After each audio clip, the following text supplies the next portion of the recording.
Praise the lord. ఈరోజు దేవుని వాగ్దానము, ఈ స్థలమందు చేయబడు ప్రార్థన మీద నా కనుదృష్టి నిలుచును, నా చెవులు దానిని ఆలకించును. దినవృత్తాంతములు 2వ గ్రంథము 7వ అధ్యాయము 15వ వచనము.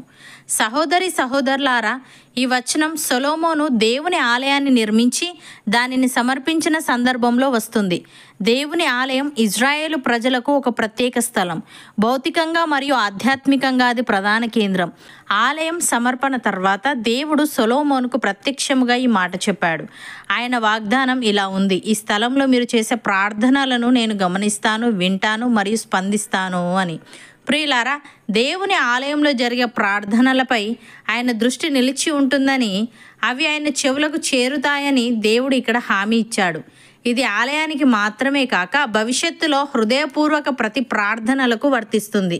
భౌతిక ఆలయం ద్వారా ప్రజలు దేవుని పట్ల తమ నిబద్ధతను, ప్రేమను, వినయాన్ని చూపాలి.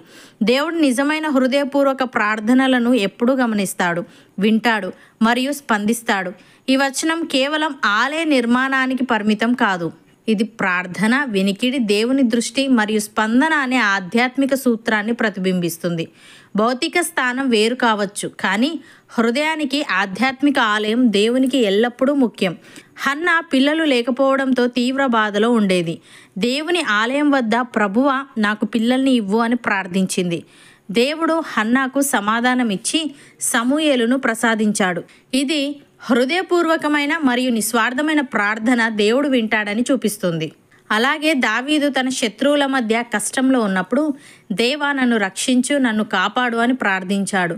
దేవుడు దావీదు ప్రార్థనను విని రక్షణ, విజయం మరియు కాపుదలనిచ్చాడు. ఇది ప్రభావవంతమైన వ్యక్తిగత ప్రార్థన ఎలా పనిచేస్తుందో చూపిస్తుంది.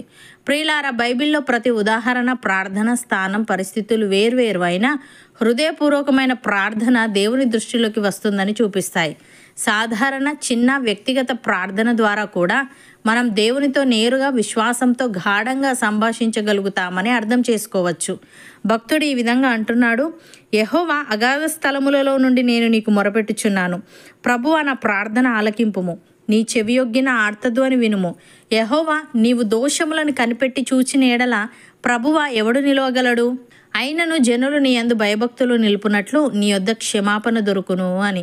ప్రియులారా, ఆశీర్వాదమునకు వారసులవుటకు మీరు పిలువబడితిరి గనుక కీడుకు ప్రతి కీడైనను, దూషణకు ప్రతి దూషణ అయినను చేయక దీవించుడి. జీవమును ప్రేమించి మంచి దినములు చూడగోరువాడు చెడ్డదానిని పలుకకుండా తన నాలుకను, కపటపు మాటలు చెప్పకుండా తన పెదవులను కాచుకొనవలెను. అతడి కీడు నుండి తొలగి మేలు చేయవలెను, సమాధానమును వెతికి దాన్ని వెంటాడవలెను. ప్రభు కన్నులు నీతిమంతుల మీదను, ఆయన చెవులు వారి ప్రార్థనల వైపునను ఉన్నవి గాని ప్రభు ముఖము కీడు చేయు వారికి విరోధముగా ఉన్నది. కీర్తనకారుడు ఈ విధంగా అంటున్నాడు: దేవా, సియోనులో మౌనముగా నుండుట నీకు స్తుతి చెల్లించుటే. నీకు మ్రొక్కుబడి చెల్లింపవలసి ఉన్నది. ప్రార్థన ఆలకించువాడా, సర్వశరీరులు నీ యొద్దకు వచ్చెదరు. నా మీద మోపబడిన దోషములు భరింపజాలనివి. మా అతిక్రమముల నిమిత్తము నీవే ప్రాయశ్చిత్తము చేయుదువు. నీ ఆవరణములలో నివసించున్నట్లు నీవు ఏర్పరచుకొని చేర్చుకొనివాడు ధన్యుడు. నీ పరిశుద్ధాలయము చేత, నీ మందిరములోని మేలు చేత మేము తృప్తి పొందేదము అని. సహోదరి సహోదరులారా, యేసుక్రీస్తునందు నిలిచి ఉండుడి. మీ యందు ఆయనయు నిలిచి ఉండును. తీగ ద్రాక్షవల్లిలో నిలిచి ఉంటేనే గాని తనంతట తానే ఎలాగూ ఫలింపదో, అలాగే ఆయన యందు నిలిచి ఉంటేనే కానీ మీరును ఫలింపరు. ద్రాక్షవల్లి ఆయన, తీగలు మీరు. ఎవడు ఆయన యందు నిలిచి ఉండునో, ఆయన ఎవని యందు నిలిచి ఉండునో వాడు బహుగా ఫలించును. ఆయనకు వేరుగా ఉండి మీరేమీ చేయలేరు. ఎవడైనను ఆయన యందు నిలిచి ఉండని ఎడల వాడు తీగ వలె బయట పారవేయబడి ఎండిపోవును. మనుష్యులు అట్టి వాటిని పోగు చేసి అగ్నిలో పారవేయుతురు, అవి కాలిపోవును. ఆయన యందు మీరును, మీ యందు ఆయన మాటలను నిలిచి ఉండిన ఎడల మీకేది ఇష్టమో అడుగుడి, అది మీకు అనుగ్రహింపబడును. అవును అన్నవారు నాతో పాటు ప్రార్థనలో ఏకీభవించండి. పరిశుద్ధుడా, ప్రేమగల తండ్రి, ఈ స్థలమందు చేయబడు ప్రార్థన మీద నా కనుదృష్టి నిలుచును, నా చెవులు దానిని ఆలకించునని నీవు సొలొమోనుకు సెలవిచ్చావు.